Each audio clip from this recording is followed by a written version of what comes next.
Awr wedi 7. Ac mae hwnna ar yr e-bost hynod ddefnyddiol. Dyma chi'n derbyn bore ddoe. Unrhyw un am unrhyw beth arall cyn I ni. Os newch chi sicrhau fod unrhyw ffonau symudol sydd gennych chi ar silent ac I ffwrdd yn eich bag, does dim larwm tân wedi ei gynllunio. Dewch I ni weddio cyn I ni addoli bore yma. Arglwydd Dduw, diolch am y fraint. Diolch am y fraint I ti'n dewis ni, I ti'n galw ni, I ti dalu'r pris yn llawn drosto ni. Dad, bore yma wrth I ni ddod, helpa ni fod yn rhydd I daddoli di. I roed y clod wyt ti'n deilwng o'i dderbyn y bore yma, a tawel a'n clonau ni I ni glywed y derbyn o dy air di bore yma. Bendeithio Rhodri wrth iddo agor y gair I ni bore yma. Helpa ni fod yn ifydd I ti bore yma. Bydd yn ganolbwynt yn bob dim da ni'n ei wneud. Dyna'n enwedig yn ystod yr awr nesaf yma bore yma. Yn enw a heiddiant yr arglwydd Iesu Grist. Amen. A mi addolwn efo'n gilydd, da ni'n mynd I ganu 2 gan cyfarwydd iawn I ni, un ar ôl y llall. Dyma gariad fel y moroedd. Tosturiaethau fel y llu. Twysog bywyd, pur yn marw. Marw I brynu'n bywyd ni. A mae mor bwysig ar un llaw, mae'n gymaint anrhydedd ar y llaw arall, bod ni'n gallu dod a deud y diolch mawr yma. Ac yr ail emyn a byddwn yn canu nhw un ar ôl y llall yn deud mawr yw'r arglwydd a theilwng o fawl. Y ninas ydyw byw, y brenin yw. Llawenydd yr holl fyd. Mawr yw'r arglwydd a'n harwain ni i'r gad. O'r gelyn fe gawsom ni ryddad. Ymgrymwn ger ei fron. Dewch I ni sefyll efo'n gilydd a gaddoli bore yma.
Carglwydd Duw ddiolchwn. Mae cariad sy'n ein lloni. Gymaint o anrhydedd cael bod ac a dod. A dyn ni'n mynd i droi efo'n gilydd at y gair. A mae'n darlleniad ni'n dod o cyntaf Ioan. Fydd hi'n adnodau 7 i 21. Dwi'n darllen ar fersiwn Bible.net a mae'r fersiwn arall fyny ar y sgrin. Mae'n dweud fel hyn, ffrindiau annwyl, gadewch i ni garu ein gilydd am fod cariad yn dod oddi wrth Dduw. Mae pawb sy'n caru fel hyn wedi enni'n blentyn i Dduw ac yn nabod Duw. Os ydy'r cariad hwn ddim gan rhywun, dydy'r person hwn ddim yn nabod Duw chwaith, a mae cariad ydy Duw. Dyma sut wnaeth Duw ddangos ei gariad ato ni. Anfonodd ei unig fab i'r byd, mwyn i ni gael byw drwyddo. Dyma beth ydy cariad. Dim y ffaith ein bod ni'n caru Duw, ond y ffaith ei fod wedi'n caru ni, canfon ei fab yn aberth oedd yn gwneud yn iawn am ein pechodau ni. Ffrindiau annwyl, os ydy Duw wedi'n caru ni gymaint â hyn, dylen ni neu hefyd garu'n gilydd. Does neb erioed wedi gweld Duw, ond os ydyn ni'n caru'n gilydd, mae Duw yn byw yn ni, ac mae ei gariad yn dod yn real yn ein bywydau ni. Dyn ni'n gwybod ein bod ni'n byw ynddo fe, a fod ei fywyd yn ni, a mae fod yn rhoi ysbryd i ni.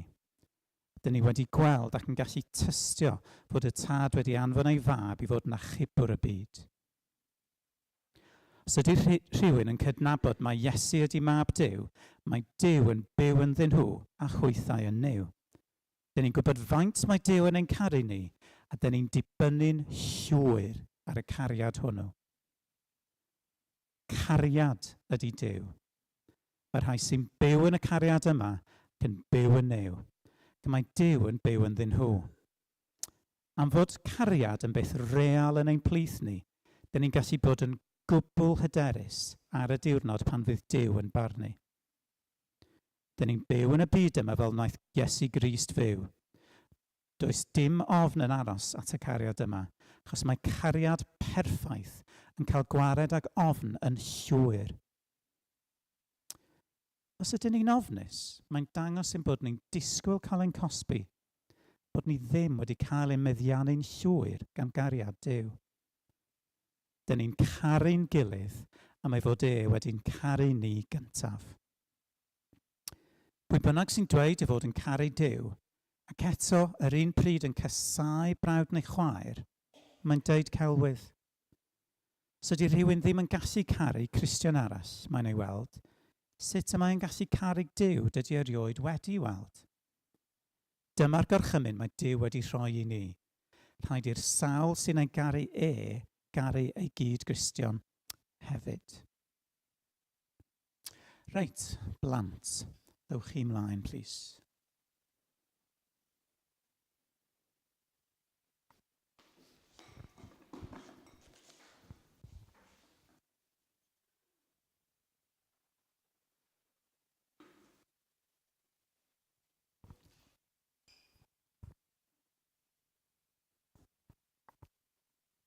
Bore da.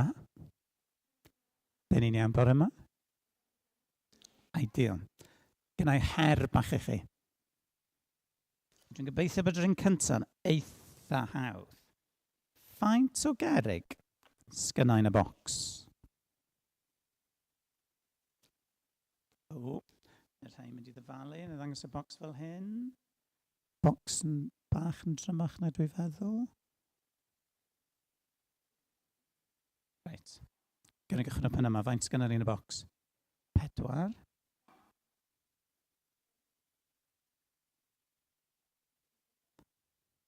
Llyn i pen yma, sgynna ni, beth ydych chi'n meddwl? 3. 4. 4. Den ni fod 4. Mae gyda ni 4 y gerrig yn y bocs. Oedd hwnna'n rhy hawdd? Dyn ni'n okay fo hwnna? Ideal.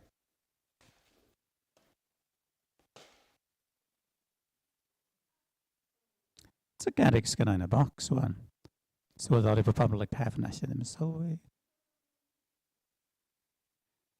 Dwi'n sicr pan ni ar Mwy na 4. Lot mwy na 4. Mwy na 40. 35-ish, difyr. So rhain meddwl lot mwy na'r 40.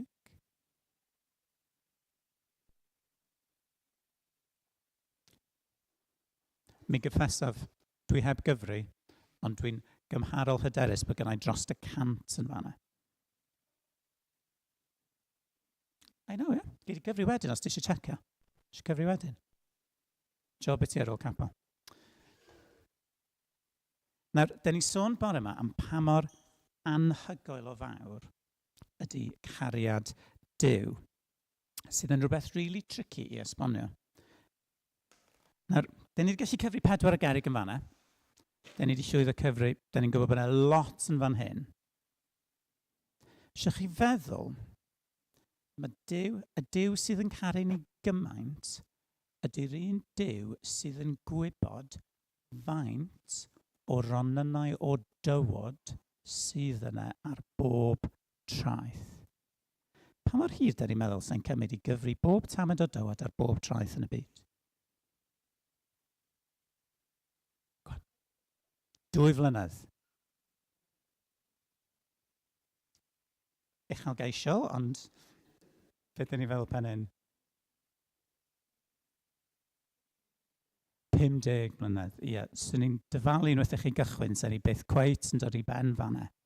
Sydd yn agwn am byth, a bach yn hirach na hynny, swn i'n feddwl hefyd, tas ni'n trio cyfri. Sydd yn anhygoel. Mae'n rhywbeth allan ni ddim hyd yn oed dychmygu bod ni'n gorfod gwneud. Cos tas ni fel criw yn mynd bore yma, dweud reit, awn ni i benllech pnaw yma, ac fel capel na ni gychwyn cyfri'r tywod. Dwi'n meddwl mwyn sy'n ni'n cyrraedd yn hirian heno. Byn heno. Ond y Duw sydd yn gwybod bob gwestiwn ar eich pen chi, sy'n gwybod faint o dywod sy'n ar bob traeth, mae'n amazingly mawr yn tydi. Ac i ni feddwl gymaint mewn caru ni, mwy na fedrwn ni byth ddychmygu, lle mwy na sy'n ni byth yn gallu dychmygu rhywun sydd yn gwybod faint o dywod sydd na ar bob traeth. Dyn ni'n mynd i gael ei can fach fer, rwan, dyn ni'n iwsio'r fideo. Super exciting. Dyn ni'n mynd i gael ei can cyfarwydd iawn i ni sydd yn dweud mae cariad Duw sydd yn rhyfeddol, a mae'n ychydig bach o actions yn fan hyn, ydyn ni'n cofio'r symudiadau. Well i ni sefyll ac i fi symud fy ngherig. Cofio Daniel? Dwi'n mynd i helpu. Ideal. Da chi'n gofio pigan over ni wedyn nhw. So, sefyll ar y traed. Oedolion, da chi'n dod ag yn ymuno mewn. Da ni'n nabod hon. Dwi'n hyderus. Dewch flaen, bobl hŷn. Chi mond yn gorfod sefyll. Chos mi o fynd i ddweud, mor dal, fedrai byth fynd drosto fo. Pa mor dal da ni eisiau gwneud ni'n hynny? Mor ddwf yn fedrai byth fynd dano fe. Triwch gyrraedd at y llawr, oedolion, byddwch yn ofalus, gnewch be o'ch mae'r pengliniau chi'n caniatáu. A mae'n dweud, mor lydan, hold on, pen dych chi'n ei llydan, byddwch yn ofalus bod chi ddim yn person drws nesaf, lle bod ni'n troi y corff chydig bach, da ni'n health and safety conscious, fedrai ddim fynd heibio fo o gariad mawr. A da ni'n mynd i wneud hon hefo trac newydd, os fedrwn ni press play yn y cefn, please.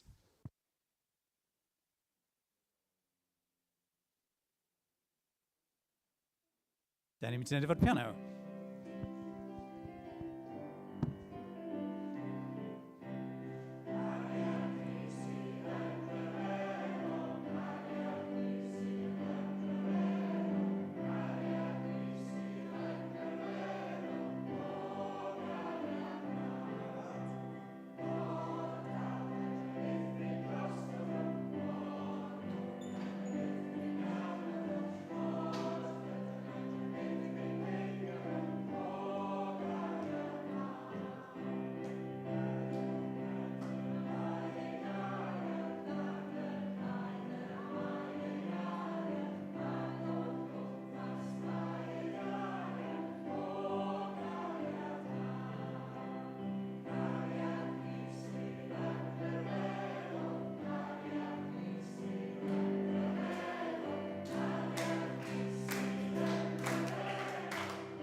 A dyn ni'n mynd i barhau hefo'r addolion, allai chydig bach o newid cyweirnod o ran y cariad sy'n achosi ni ddathlu, ond hefyd y cariad sy'n dod a sy'n dal ni'n dyn pen allai bod pethau ddim mor greit.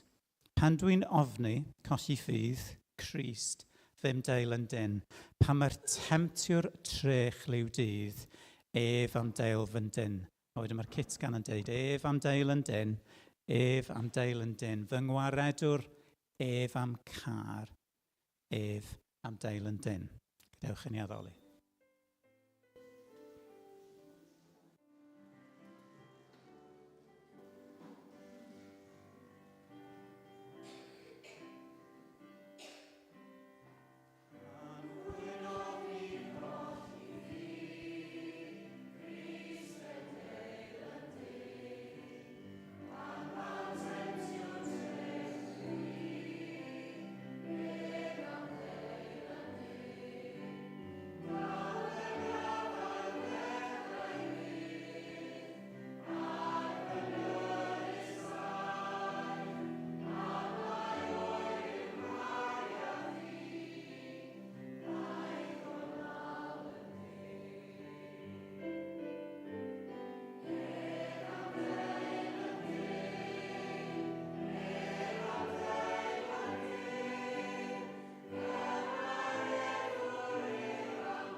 Yn meddwl am gair gwell na immense, cos mae just yn immense bod ni'n gallu dod mewn i bresenoldeb Duw fel ydyn ni.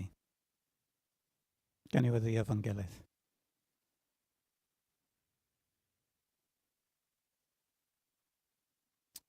O Dduw, diolch dy fod ti'n dal ni'n dyn.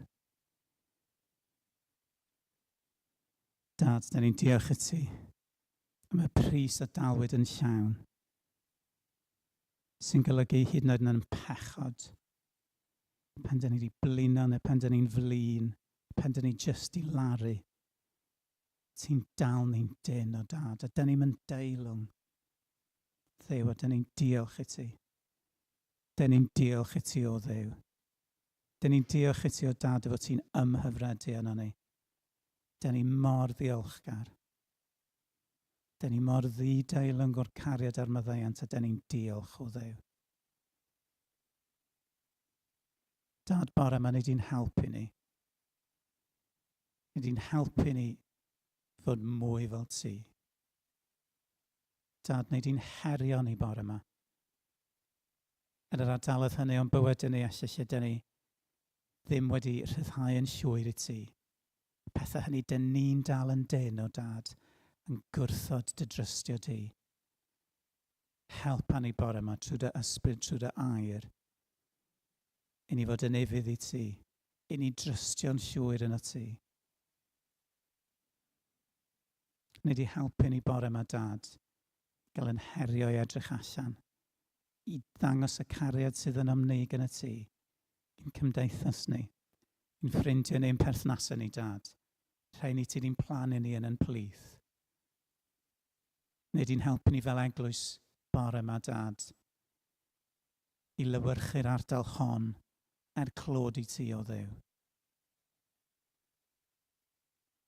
Dad, dyn ni'n diolch i ti bod ti'n dal ni'n dyn bynnag y ddaw. Helpa ni o Dduw i drystio ti mwy. Yn enw a heiddiant yr arglwydd Iesu Grist. Amen.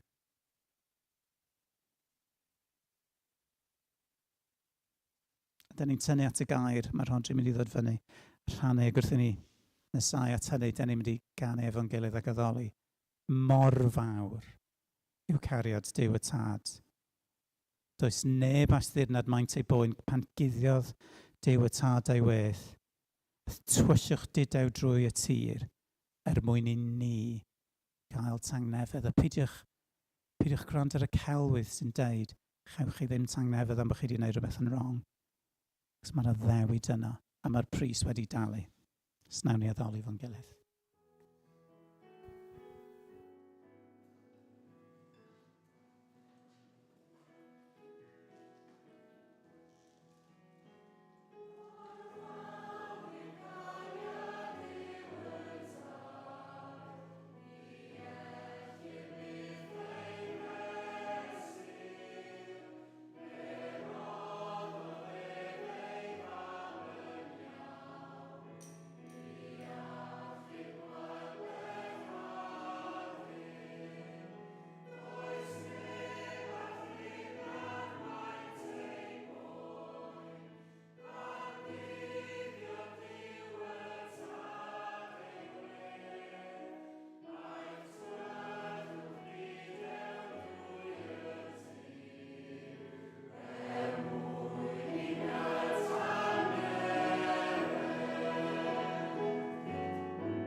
deud dim byd, mi oedd y gŵr bonheddig oedd yn fy nghyflwyno fi'n deud, Rhodri's come here, and he's going to share a bit about himself, how he came to know Christ.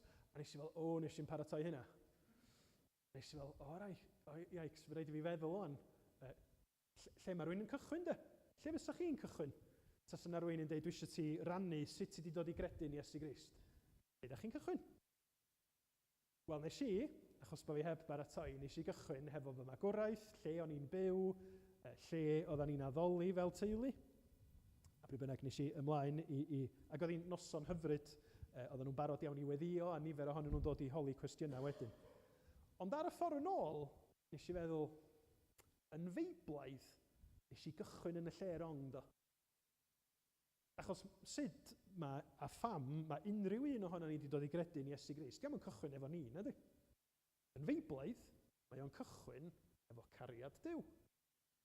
A dio ddim yn cychwyn hefo cariad Duw tuag ata ni y diwrnod da ni'n cael yn geni. Mae o'n cychwyn yn rhagwyddoldeb, yn dydi. Dyna be mae'r Beibl yn ei ddeud. A da ni'n mynd i feddwl chydig bach be yn union mae hynny yn ei olygu, a'r cysur, a'r cymorth y mae o'n gallu bod i ni fel Cristnogion. Feddwl am gariad Duw, a dwi eisiau i ni edrych ar yr adnodau ddarllenwyd o lythyr cyntaf Ioan, y 4 bennod. Da ni'n mynd i edrych trwy bob adnod, achos mae yna lwyth yna sydd angen i dadbacio. Ond be dwi'n mynd i wneud ydy, cymryd chydig bach o adnodau a'n annog ni i feddwl chydig bach yn ddyfnach ynglyn â'r hyn sy'n cael i gyfleu i ni yn yr adnodau yma. Peth cyntaf dwi eisiau i ni feddwl amdano fo ydy mae cariad Duw yn dod gyntaf. Mae cariad Duw yn dod gyntaf. Adnod 19. Yr ydym ni'n caru am iddo ef yn gyntaf ein caru ni. Dych chi wedi cael y profiad yna? Lle mae pobl wedi bod yn paratoi ar eich cyfer chi heb i chi wybod hynny. Dwi'n gwybod dydy pawb ddim yn licio party surprise. Ond ar gyfer creu, trefnu party surprise, mae yna rhywun yn gorfod meddwl amdana chi cyn eich penblwydd, neu be bynnag ydy'r dathliad. Mae nhw'n gorfod ystyried be ydych chi'n licio, pwy di'r bobl ydych chi'n nabod, be fysa chi'n fwynhau, be fysa chi ddim yn fwynhau, a maen nhw'n gwneud y pethau yma i gyd o flaen llaw eich mwyn chi. Neu ella, dim party surprise ydi o, ella na paratoi swpar i chi ydi o. Heb i chi wybod dim byd, ydych chi'n camu trwy y drws, a mae yna rhywbeth wedi digwydd heb i chi wybod. Mae yna rhywbeth wedi digwydd yn gyntaf, a mae o'n hyfryd, dydy. Neu be am anrheg? Anrheg lle mae yna lot o waith meddwl di mynd iddo fo. Be fyswn ni'n fwynhau? Ac ella bod yna lot o waith paratoi, dydwch na anrheg dolyg dio, bod yna rhywun wedi gorfod prynu tocyn yn ganol yr ha. Ydych chi'n meddwl, waw, oeddech chi'n meddwl amdana fi? Fisoedd cyn y dolyg. A mae'n gwneud i chi ryfeddu, mae'n gwneud i chi fod yn ddiolchgar. Ac ar y pegwn arall, mae gennych chi yr cwbl gwrthwyneb, yr anrheg dolyg noson cyn dolyg. Ti ddim wedi meddwl amdana fi. Ti ddim wedi paratoi. Ac ella bod chi wedi cael anrheg dolyg, dydwch bod chi wedi cael rhyw subscription blwyddyn o fwyd, a ydych chi'n allergic iddo fo. Ydych chi'n meddwl, mae hwnna'r hollol opposite i gariad sydd yn dod cynt yn dydi.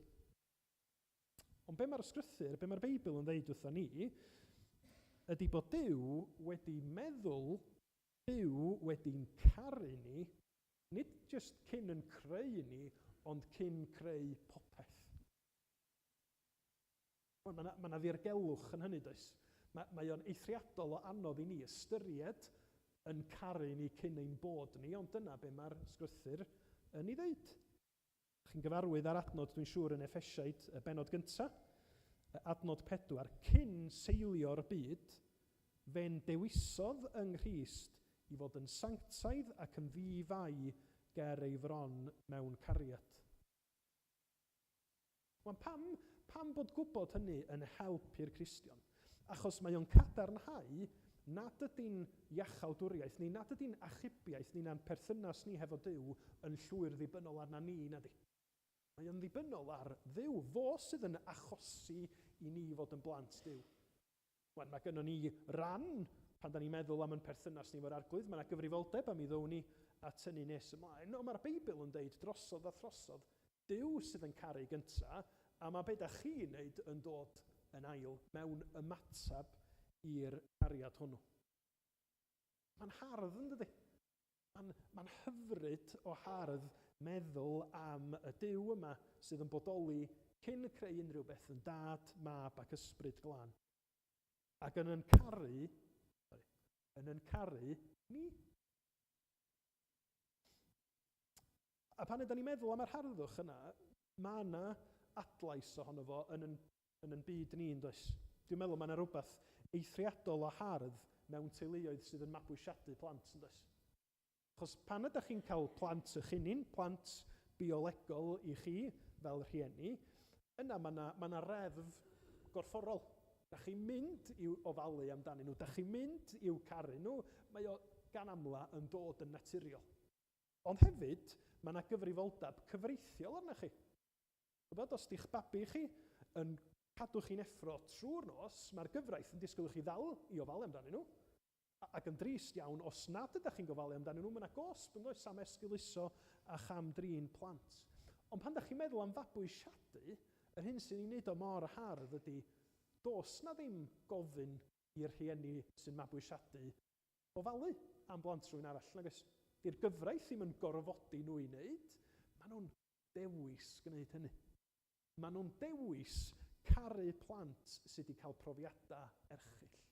Maen nhw'n dewis i derbyn nhw allan o'r amoda tywyll maen nhw yn nhw, mwyn tywallt y cariad yna anyn nhw, bod nhw ddim yn blant naturiol iddyn nhw. Mae yna harddwch, mae yna heilioni, mae yna gariad nad os rhaid iddyn nhw i roi at y plant mabwysiedig, ond maen nhw'n dewis roed. Pam mae o'n hardd? Achos mae o'n adlewyrchu sut mae'r arglwydd Dduw yn mabwysiadu pechaduriaid yn blant annwyl iddo fo'i hun. Sam rhaid iddo fo. Mae o'n dewis gwneud hynny, ac mae o'n ei wneud o trwy yr arglwydd Iesu Grist. Dyna sydd yn angenrheidiol ar gyfer y mabwysiad. Mae'n bwysig i ni ystyried hynny pan ydym ni'n stryglo.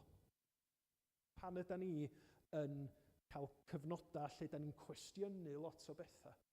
Fyswn i'n deud clywch llais, diolch yn gorfod bod yn llais fi, llais Duw, trwy'r ysbryd glân yn deud, o mae cariad Duw yn dod gynta, cyn y smonach wyt ti wedi wneud o dy fywyd. Cyn y peth na mae gen ti gywilydd ohono fo. Cyn y sefyllfa sydd wedi gwneud i chdi deimlo'n anobeithiol, mae'r Beibl yn deud, mae cariad Duw yn dod gynta. Dwi'n gwybod bod yna nifer ohonoch chi yn mwynhau bach o Spurgeon, felly mae gen i ddyfyniad Spurgeon i chi.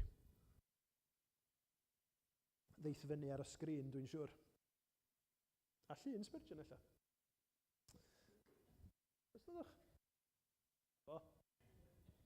Spurgeon yn deud fel hyn, yn sôn am gariad Duw yn blaenori yn profiad ni. I am quite sure that if God had not chosen me, I should never have chosen him. And I am sure he chose me before I was born, or else he never would have chosen me afterwards. And he must have elected me for reasons unknown to me, for I never could find any reason in myself why he should have looked upon me with special love. Mae yna ddirgelwch. Da ni newydd ganu y geiriau pam fi, ni wn, ond dyma i rodd. Dydy Duw ddim yn deud wrthyn ni pam yn union mae o'n caru yr etholedig, ond mae o'n deud bod o yn ei caru nhw a'r cariad arbennig hwnnw. A mae ei fod yn gysur i ni, ac yn anogaeth i ni rannu sôn am y cariad yma trwy Iesu Grist a phobl o'n cwmpas ni. Achos da ni'n gwybod pwy sy'n etholedig, da ni'n gwybod pwy di'r bobl ella sydd wedi clywed yr efengyl a chlywed yr efengyl, a fel y lleidr ar y groes, ar yr eiliad ola, maen nhw'n ymatab i alwad yr efengyl ac yn dod yn blant i Dduw. Achos bod nhw wedi byw bywyd da? Naci. Achos bod nhw wedi dangos talent neu potensial? Naci. Achos bod Duw yn dewis i caru nhw, i mabwysiadu nhw a i galw nhw yn blant iddo fo'i hun trwy Iesu Grist. Felly, y peth cyntaf, mae cariad Duw yn dod gynta.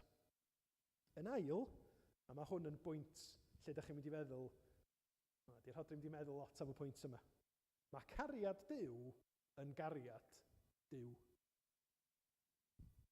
Adnod 16.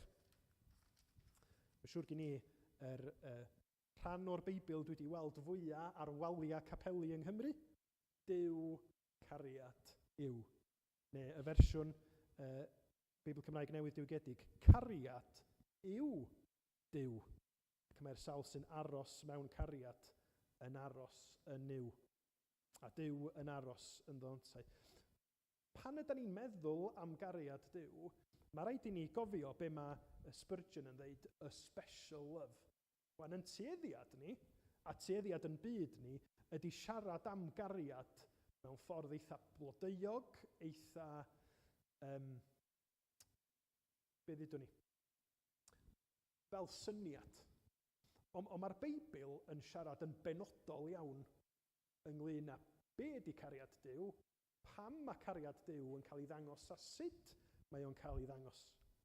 A'r pwynt mae'r Beibl yn ei wneud ydy bod cariad Duw yn dragwyddol. Mae cariad Duw yr union rhyw fath a Duw ei hun, ac yn wahanol i'n cariad ni.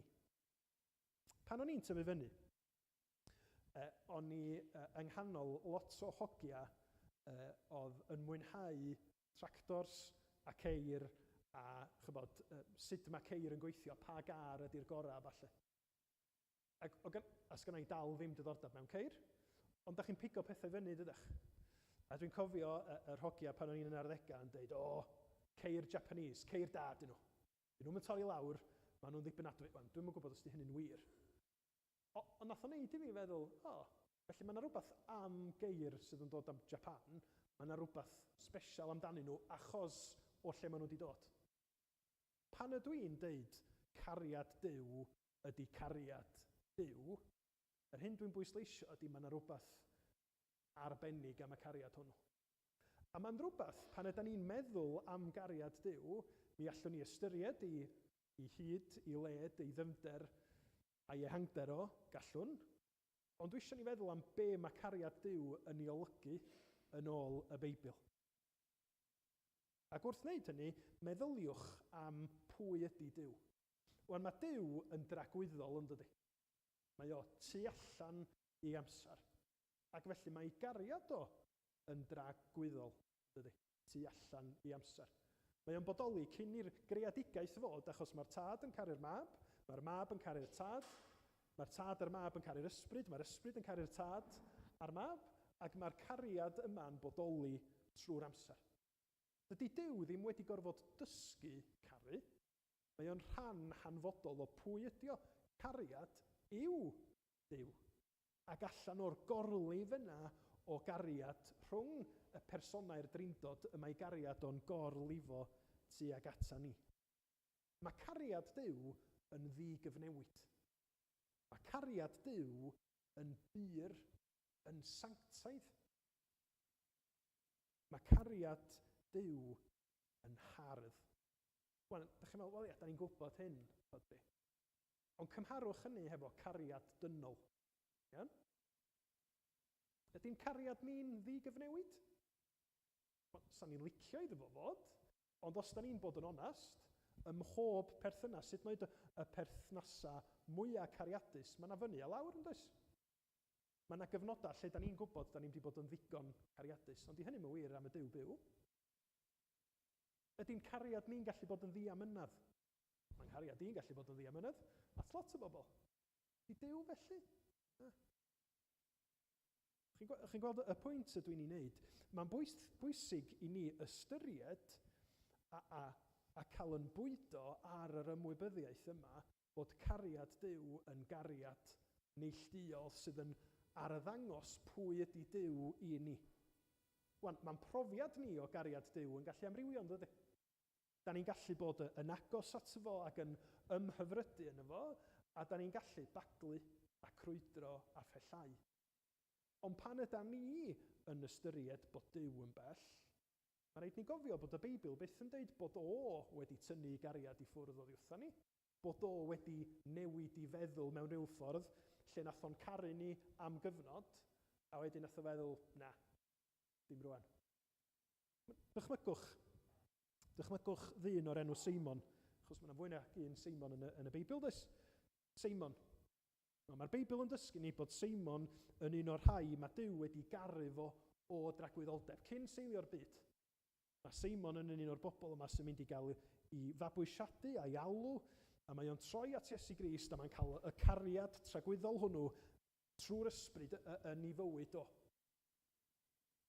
A wedyn mae Seimon am wsos yn anghofio darllen y Beibl. Ydy cariad Duw tuag ato fo yn oeri? Ydy Duw yn deud ar ôl i garu fo o dragwyddoldeb? O dim rwan, mae di stopio darllen y Beibl. Ond mae Seimon yn mynd i fynd yn bellach, yn dydy?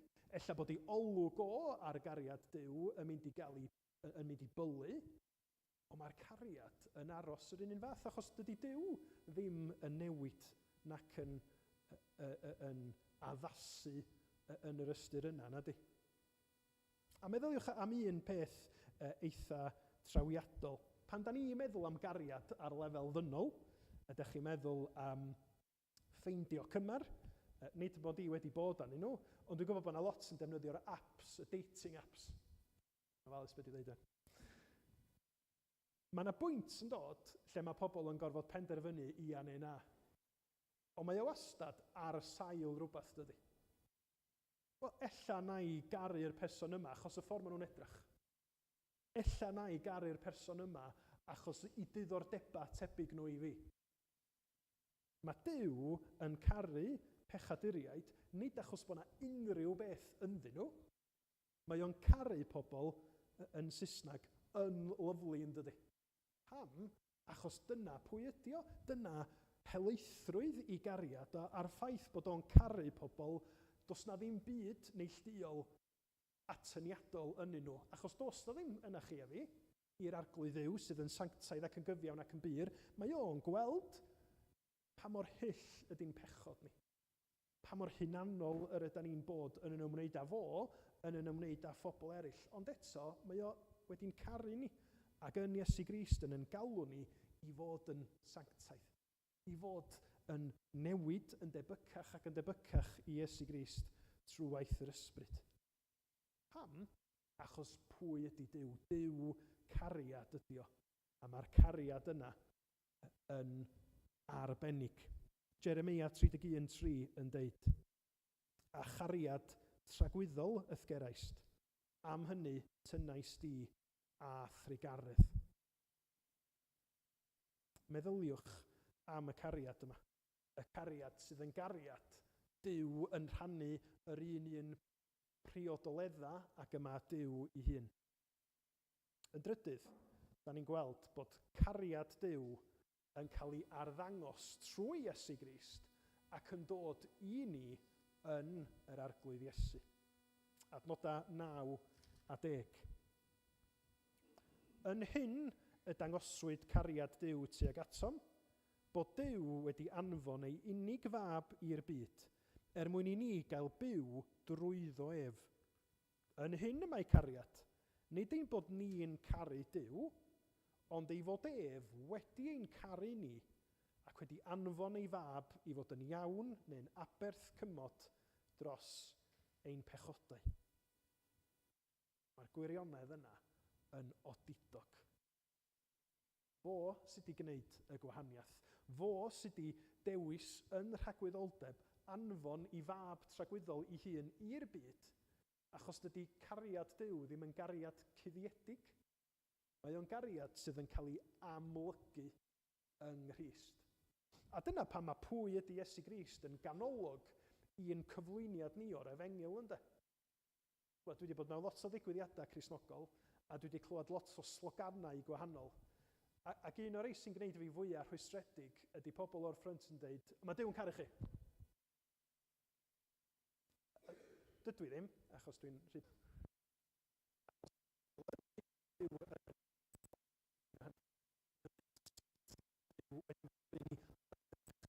Pan ydyn ni'n traws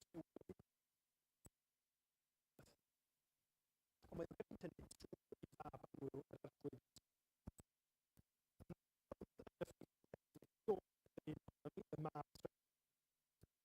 byw bywyd fel chi a fi. Ond yn y ffaith bod y mab ai hwnnw wedi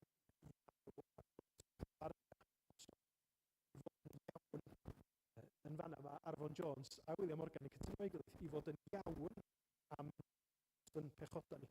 Y gair Saesneg ydi propitiation. Mae hwnna'n derm diwinyddol technegol yn y Testament. So be mae Iesu Grist i wneud ar y groes? A weli neu dal cyfeirio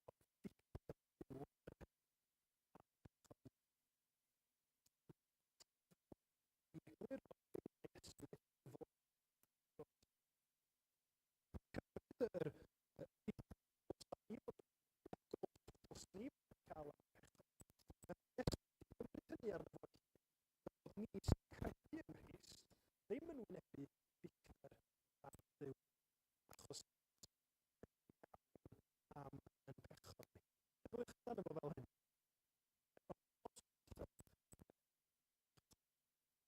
Di bach yn obsessed efo golchi dillad dros yr haf. Ond yn ddarlun sydd yn ymwneud. Dros yr haf, oedden ni golchi dillad, a nath ni gael un neu ddau achlysur lle daeth pethau i ddod i le.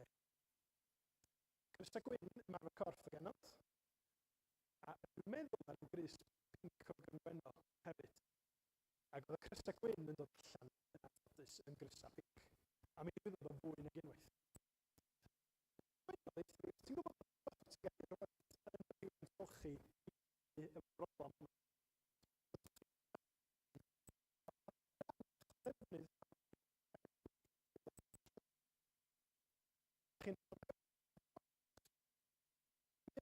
Darn yma o ddefnydd fel tesmon yn y golch. Felly mae o'n mynd yn wyn am dod allan yn pa bynnag liw sydd yn... Mae o fel tesmon i bethu. Mi'r beth drwg i hwnna fel i llefillad. Hynna be mae Iesu Grist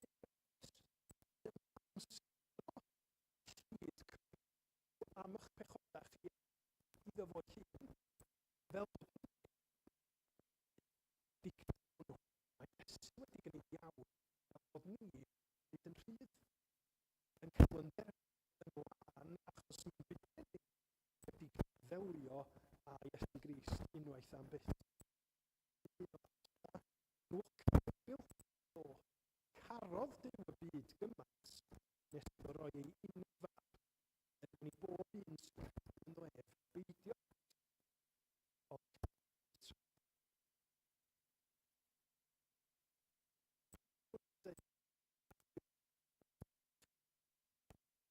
a ni wedyn yn Iesu Grist.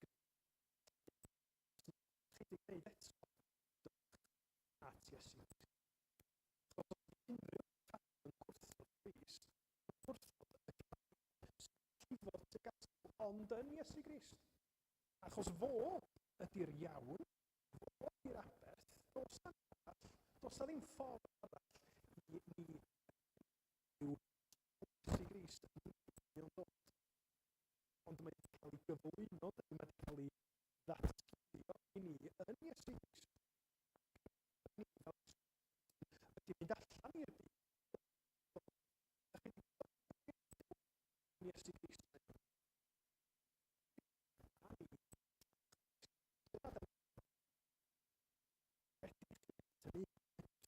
Yn ar y gwyd yna i welwch chi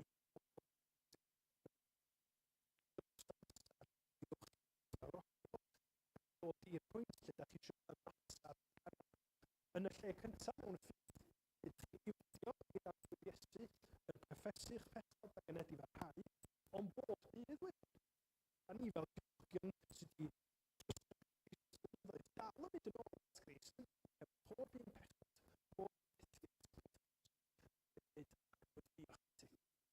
ti am yngharu, am roi diolch am y gobaith sy'n dod yn hynny. Ac wrth i ni ddod at fwrdd ni yn atgoffa o gariad rhyfeddu ac atab i'r cariad hwnnw hefo'n gilydd. Mi'n wedi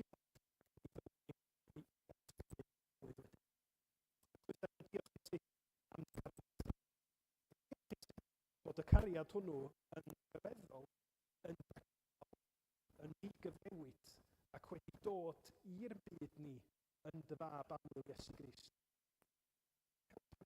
Efo pwnc mor enfawr, ni'n gofyn y byddi di trwy ysbryd glân yn rhoi, nid yn unig goleini yn deall, ond byddi di hynny.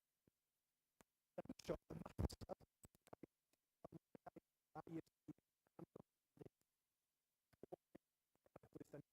i'r gyda phobl sydd ac i fynd i ffyrdd.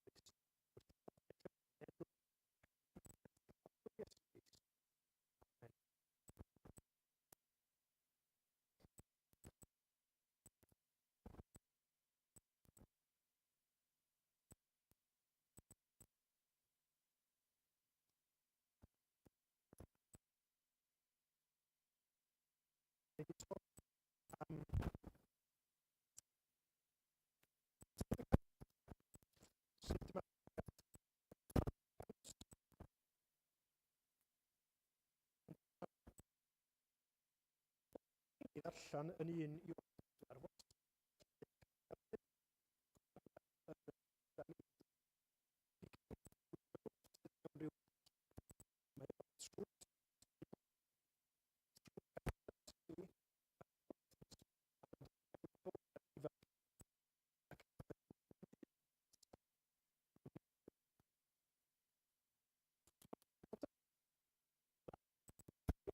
Os ydych bywyd, chi'n mynd i ddangos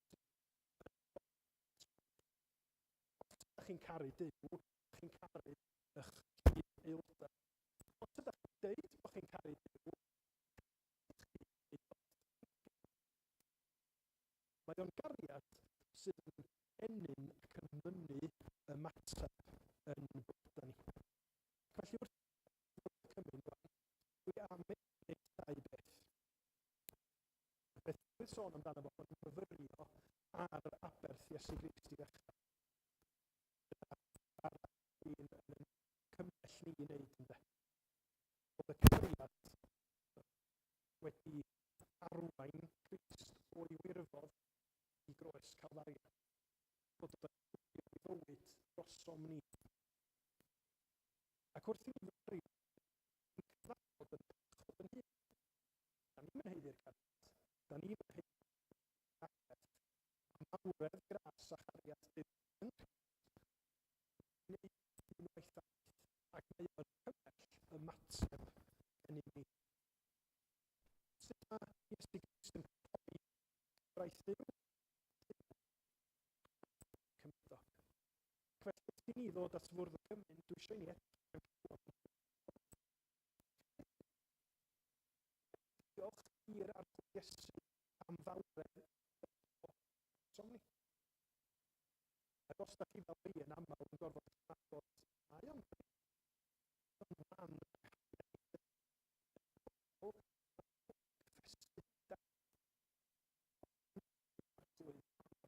a diolch bod y ffaith wedi gyflawni trwy'r arwolaeth profiad Iesu.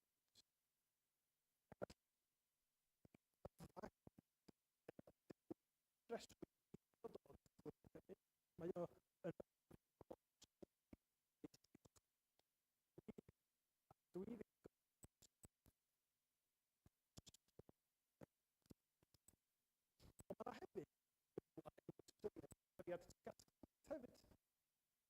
ac wrth i ni ddod at fwrdd y cymyn, myfyrio ar y rydyn ni'n dal rhywbeth yn ei herbyn nhw ymhlith yn cyd-dda.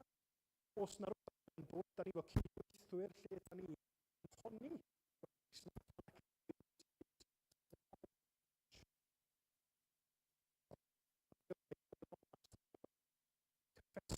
yr hyn da ni wedi wneud a sylweddoli bod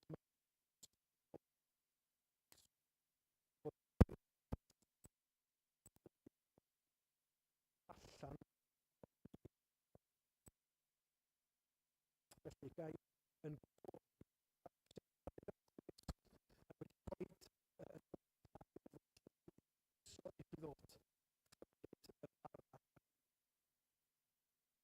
A'r gair yn yn annog ni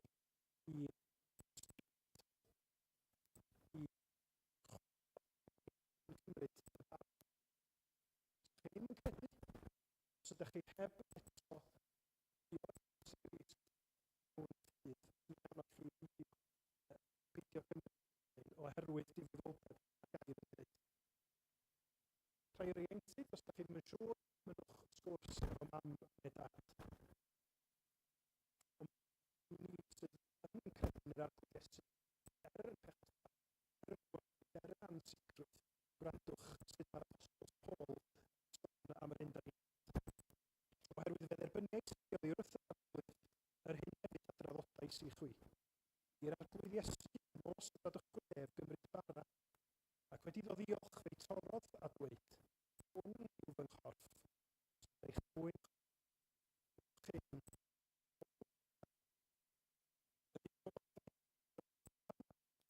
Yw'r cyfamod newydd yn waed i. Newch hyn bob tro yfwch ef cof amdanaf. Oherwydd bob tro y bwyta bara hwn ac yn yfed y cwpan hwn, a wlaeth yr arglwydd hyd nes y daw. Chwyddio.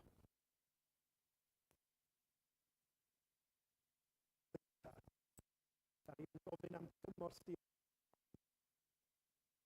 fyrio ar fawredd gwirioneddau diwedd amdan y gwaith.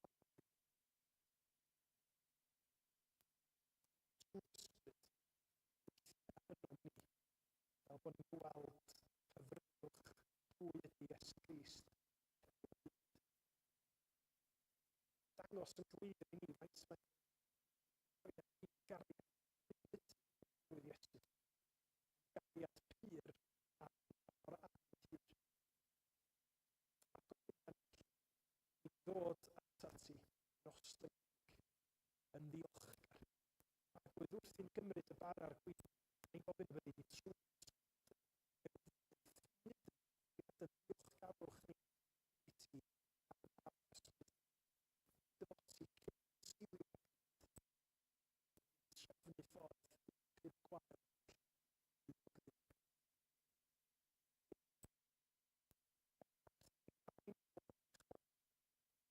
Ni'n gofyn hyn. Mae nhw ar heidiant arglwydd i'r Grist a dysgwyd wrth wrth. Ein tad, yr hwnnwyd yn y newydd. Tybier de, deler dyrnas, deler dewyllus. Ys yn felly ar y ddiar hefyd. Fe roi ni heddiw ein bara beunyddiol, a maddau ni ein dledr. Fel maddiwn na ein dledr. Ac nac arwain ni brofedigaeth. Fy'r gwared ni rhag drwg. Cael ei seiddo ti yw'r deyrnas. Erth a gogoniaeth yn o'r troesoedd.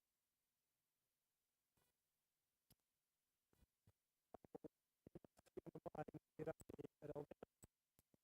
Tra'n cael ei adnu am gariad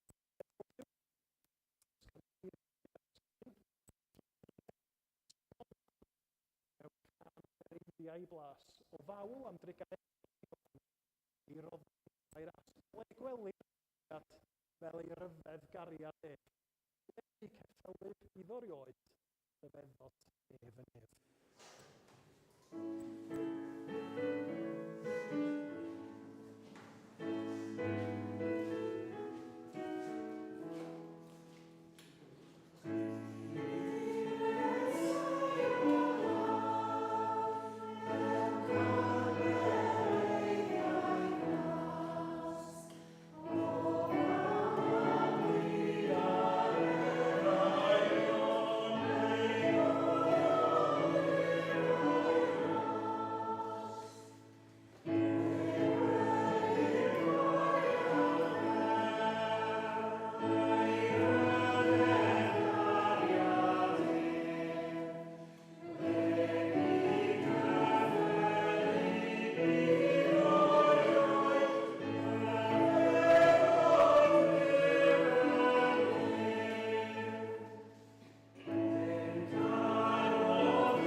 I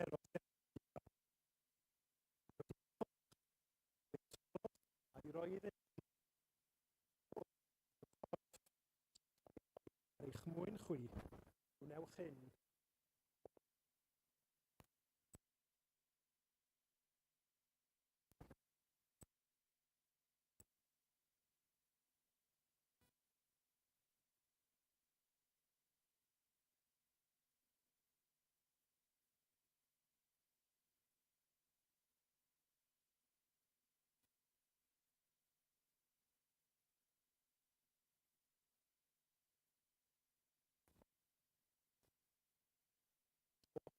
Carodd Duw y byd roi i ni fel er mwyn i bob sy'n credu yno ef beidio mynd i ddisgryw, ond cael bywyd trwyddol.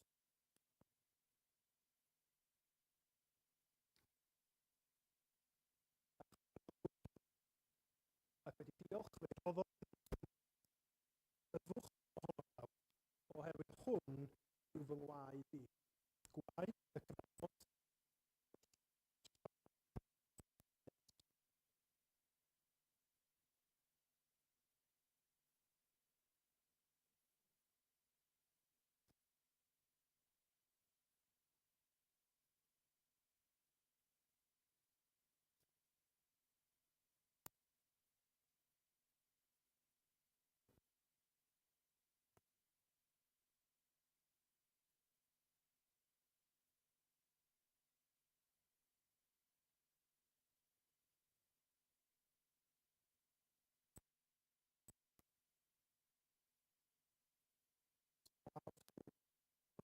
sydd yn ddod tuag at ni yw Crist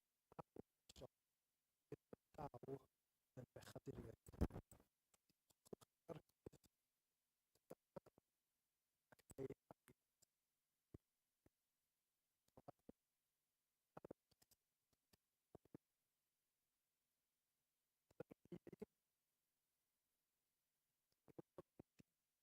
ei at di. Cynorthwya ni rwan. Weld mawredd person Iesu Grist, cread ymateb fel i ni ddymuno yn ein bywydau. Oedd eirwch o fawl, o ddefeddu, trwy dysbryd a glwydd cymell ni i rannu y newyddion y gred i Iesu Grist a'r byd o'n cwmpas ni, sydd gymaint angen fel ac rydyn ni gymaint o angen. Dynabod a'r glwydd Iesu bod yn plant i ti trwy nad y waith trwm, a bod i ti gael y clod, y mawl, y parch a'r bri, y rwyt ti yn ei. Gofyn hynny, clod i Iesu Grist. Amen. Benni llolwg.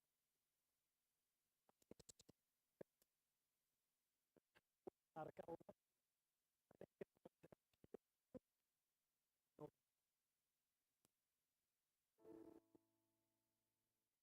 Naeth ie.